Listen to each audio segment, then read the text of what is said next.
Assalamualaikum warahmatullahi wabarakatuh. Perkenalkan, nama saya Muhammad Lutfi Maulana. NIM saya G0023-113 kelompok A2.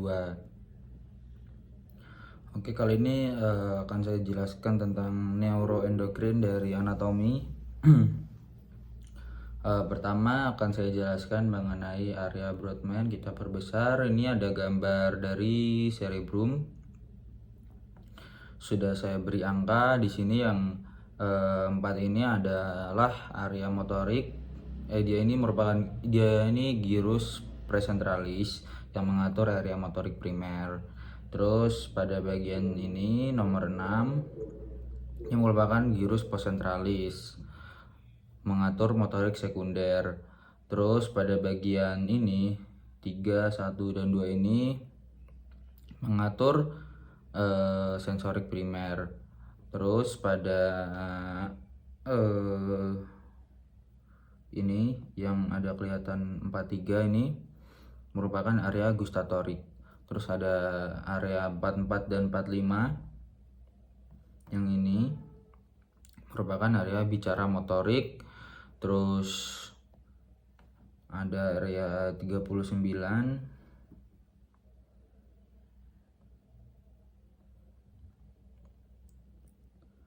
ini 39, 40 ini merupakan area bicara sensorik. Terus ada 41 dan 42 ini area auditori primer. Terus ada yang 22 ini area auditori sekunder. Terus ada 17 di bagian belakang atau di posterior ini di lobus occipital. Ini ada area visual primer, letaknya di visura calcarina. Terus area 18 dengan 19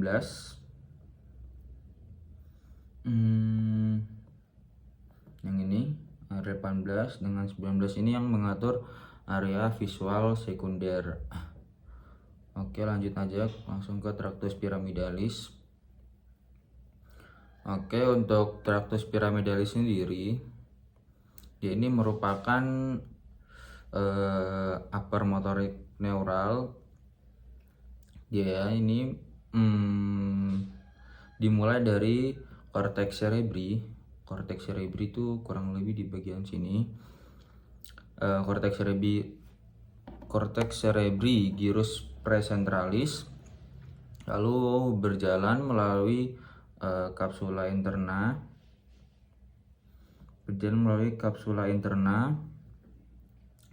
lalu ke pedunculi cerebellaris yaitu ini, lalu ke decussatio, lalu ke piramid ini tractus pyramidalis. Nah, lalu di decussatio pyramidalis, tractus corticospinalis itu ini adalah tractus corticospinalis itu dia ini pada decussatio pyramidalis, tractus corticospinalis itu dia akan menyilang. Nah, kan ada dua corticospinalis ini. Yang anterior itu dia tidak menyilang di sini di decussatio, namun nanti dia akan menyilang di commissura anterior medulla spinalis. Jadi yang menyilang di sini adalah tractus corticospinalis. Lanjut aja langsung ke tractus extrapyramidalis. Tractus ini jadi kan tadi tractus descendens itu dia ada dua, tractus pyramidalis sama extrapyramidalis. Ini yang extrapyramidalis, dia merupakan sistem motorik ada yang menyilang dan ada yang tidak menyilang. Perjalanannya itu dimulai dari cortex cerebri, lalu ke thalamus, cortex cerebri, terus ke area cortical anterior. Area cortical anterior tuh termasuk thalamus, ada nucleus ruber juga, ada substantia nigra juga, terus ada cerebellum, terus nanti lanjut ke interneuron kolumna anterior. Lalu setelah itu interneuron kolumna anterior tuh ini, traktus ini. Terus setelah itu ke kornu anterior sini.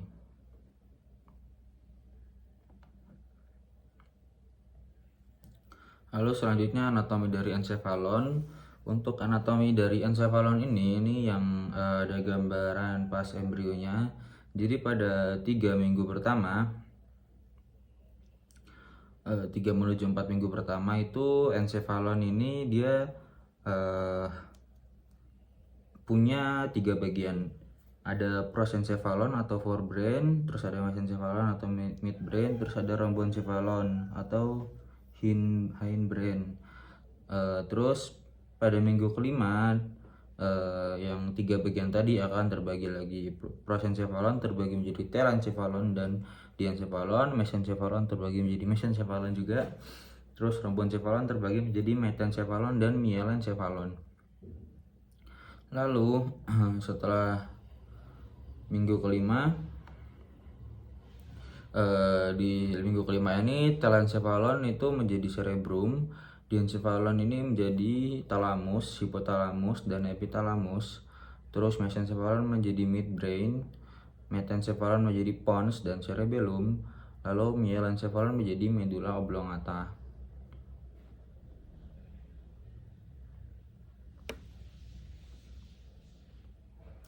Oke. Ini adalah ada gambaran dari cerebrum. Ini ada telencephalon, ini sama ini. Terus ada diencephalon ini. Terus ada pons ini seperti penonjolan. Terus ada cerebellum atau otak kecil, letaknya di bawah di posterior. Terus ada medulla oblongata yang seperti batang ini. Lanjut ke medulla spinalis. Medulla spinalis ini ada 2 pembesaran, yaitu intumescentia cervicalis dimulai dari C3 sampai T2, lalu nanti dia akan pembesaran klimaksnya itu terdapat pada C6 yang sangat besar. Lalu ada pembesaran kedua itu intumescentia lumbalis, itu setinggi T10 yang ini sampai ke lumbal 2. Pembesarannya paling besar terjadi pada T12. Terus ada lagi struktur yang penting, yaitu ini cauda equina. Kenapa disebut cauda equina? Itu karena bentuknya seperti ekor dari kuda.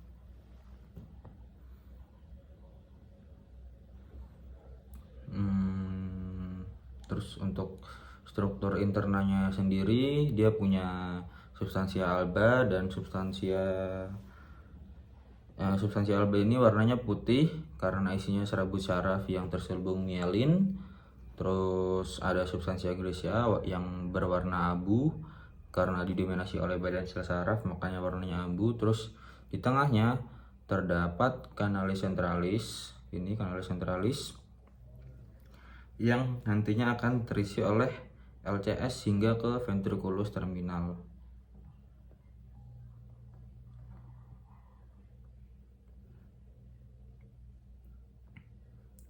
Mungkin itu aja. Lanjut ke nervus cranialis. Nervus cranialis ini total jumlahnya ada 12 ya. Terus yang perlu diketahui,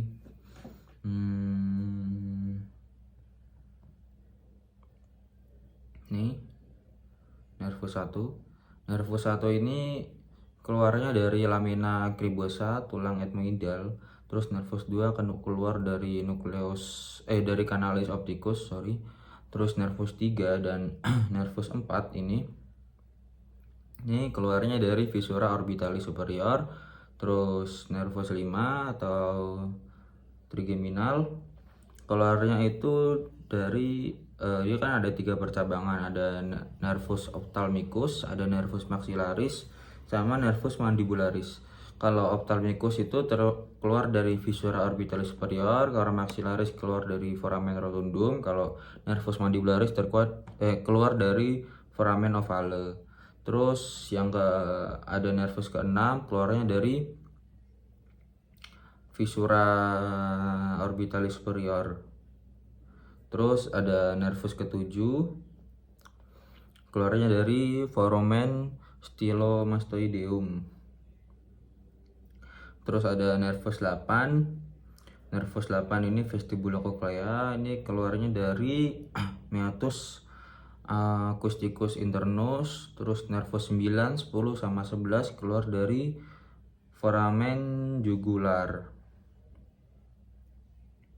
Terus nervus 12 keluar dari canalis hypoglossy di sini. Oke, itu aja. Lanjut ke circulus arteriosus wilisi. Ini dibentuk pada basis encephalon oleh sistem arteria vertebrobasilaris dan sistem arteria carotis interna yang saling berhubungan. Hubungan ini dibentuk oleh satu arteria communicans anterior, ini dia, yang nantinya akan menghubungkan arteri cerebri anterior ini dan arteri cerebri anterior dextra dan sinistra. Lalu selanjutnya ada dua arteri communicans posterior. Ini contohnya di sini, arteri communicans posterior itu menghubungkan antara arteria carotis interna sama arteri cerebri posterior. Arteri carotis interna dengan arteri cerebri posterior, ini ya kelihatan. Lalu ada juga arteri cerebri media yang di bagian tengah atau media ini. Kalau ini gambaran arterinya aja. Terus ada visual pathway. Bagaimana si jalur visual itu? Oke, untuk langkah-langkahnya pertama dari sini. Dari sini retina. Retina ini nanti akan ada cahaya masuk ke mata, terus difokuskan ke kornea serta lensa, lalu jatuh ke retina. Lalu di retina kan ada fotoreseptor, ada sel batang sama sel kerucut, mengubah itu tadi menjadi sinyal listrik. Sinyal listrik nanti akan dikirim dari retina tadi menuju nervus opticus ini. Setelah itu berjalan sampai ke berjalan ke chiasma opticum. Setelah berjalan lewat chiasma opticum, serat saraf dari bagian nasal tadi bagian dalam akan menyilang ke sisi berlawanan, ini menyilang. Terus sedangkan yang dari bagian temporal bakalan tetap di luar sini. Kalau yang nasal menyilang. Setelah itu lalu habis itu jalan sampai ke tractus opticus. Tractus opticus yang ini. Jalan lewat sini, Setelah itu lanjut ke corpus giniculatum lateral. Corpus giniculatum lateral. Jadi dari tractus opticus tadi mayoritasnya itu berakhir di corpus giniculatum lateral yang merupakan di talamus, yang merupakan tempat sinyal supaya diproses lebih lanjut. Setelah itu berjalan lagi ke radiatio optik. Itu dari corpus giniculatum lateral sinyal visual dikirim melalui radiasi optik ke korteks visual primer di lobus occipital otak. Setelah itu di sini korteks visual ini ya nanti sinyal diproses untuk membentuk persepsi visual termasuk deteksi bentuk, warna, sama gerakan. Setelah sinyal sampai di korteks visual ini, informasi visual diintegrasikan lalu bikin kita bisa melihat apa yang ada di sekitar kita. Oke, lanjut ke otot mata. Otot mata di sini jumlahnya total itu ada 7. Tapi yang satunya levator palpebrae superioris ini fungsinya untuk menggerakkan bulbus. Fungsinya untuk mengangkat palpebra, sedangkan yang 6 lainnya itu yang tanda merah itu untuk menggerakkan bulbus oculi. Untuk gambarnya sendiri begini. Ini merupakan levator palpebra superioris yang mengatur palpebra. Terus ini obliquus superior, terus ini obliquus inferior, rectus lateral, rectus inferior, rectus medialis, rectus superior. Udah. Ini adalah fungsi-fungsi dari otot-otot tadi. Jadi fungsi dari obliquus inferior ini untuk mengatur mata supaya melihat ke superior lateral. Kalau rectus superior ke medial superior, terus rectus lateral ini lihat ke lateral, medial lateral. Terus kalau rectus medialis ini melihat ke medial. Terus kalau obliquus superior ini untuk melihat ke lateral inferior, rectus inferior ini ke medial inferior. Lanjut, perbedaan saraf simpatis dan parasimpatis. Untuk perbedaannya itu ada dari asal serat preganglion, asal serat pasca ganglion, panjang serat, neurotransmitter yang dilepaskan, jenis reseptor untuk neurotransmitter, sama dominansi. Jadi pada ini sistem simpatis itu asal serat preganglionnya dari regiotoraks dan lumbal chorda spinalis, sedangkan sistem parasimpatis asal serat preganglionnya itu dari otak dan regiosacrum chorda spinalis. Kalau sistem simpatis asal serat pasca ganglionnya rangkaian ganglion simpatis dekat chorda spinalis atau ganglion kolateral sekitar separuh jalan antara chorda spinalis dan organ efektor. Kalau sistem parasimpatis di ganglion terminal atau dekat dengan organ efektor. Sistem simpatis panjang seratnya serat preganglion pendek, serat pasca ganglion panjang. Sistem parasimpatis panjang seratnya serat preganglion panjang, serat pasca ganglion pendek. Sistem simpatis neurotransmitter yang dilepaskan preganglion adalah asetilkolin. Sistem parasimpatis neurotransmitter yang dilepaskan pada preganglion asetilkolin juga. Iya. Terus kalau sistem simpatis jenis reseptor untuk neurotransmitternya itu ada untuk neurotransmitter preganglion nikotinik, untuk neurotransmitter pasca ganglion ada alfa 1, alfa 2, beta 1, beta 2. Sedangkan kalau sistem parasimpatis jenis reseptor yang untuk neurotransmitternya itu neurotransmitter preganglion nikotinik, neurotransmitter pasca ganglion muskarinik. Terus untuk dominansinya sistem simpatis mendominasi pada situasi darurat, berjuang atau lari untuk mempersiapkan tubuh untuk aktivitas fisik berat. Sedangkan untuk sistem parasimpatis ini dia untuk situasi tenang, santai, mendorong aktivitas rumah tangga, misalnya pencernaan.